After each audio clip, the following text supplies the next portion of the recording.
that the problem we have with the current monetary system is that there's no good store of value. There's nothing that the central banks can give their people that can that they can hold as a way to store value into the future. And so people are jumping with their money from one market to the other, using it as a saving account. People use their houses as saving accounts, and that causes a housing bubble.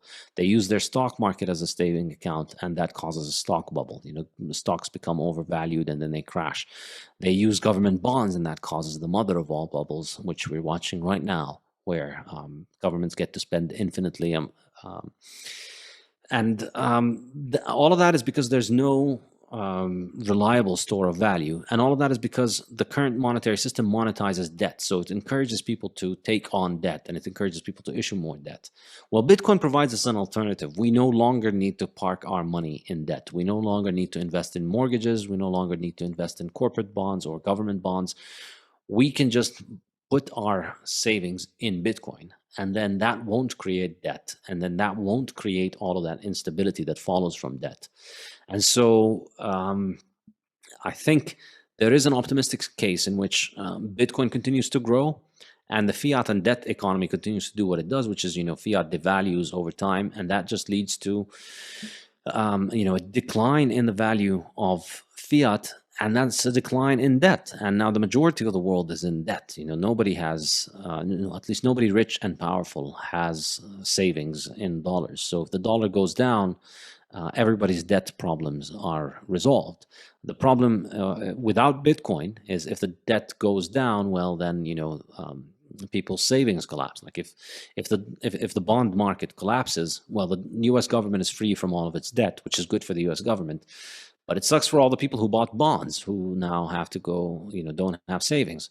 Well, Bitcoin allows you to, slowly shift your savings away from bonds to Bitcoin. And then as the bond market declines in value and in real terms, everybody who's at danger from losing their livelihood and savings can basically fall back on the fallback plan of Bitcoin. So on the one hand, people tend to focus on the idea that Bitcoin is going to replace the dollar, so Bitcoin is going to kill demand for the dollar, so we're going to have a Venezuela in the US. And I make a case for why that's not likely, which is that Bitcoin doesn't replace just the demand for holding dollars. It replaces the supply of dollars. It replaces the mechanism for creating dollars, and that's debt.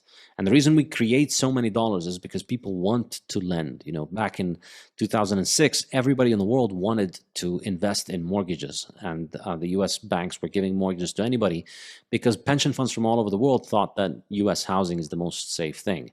So the demand for debt generation is coming from the lenders, basically, who have no better choice than issuing debt in order to hold their savings into it. So Bitcoin undermines that. So now we don't need to give everybody a mortgage. We don't need to give every government $1 trillion of money in order for them to issue bonds.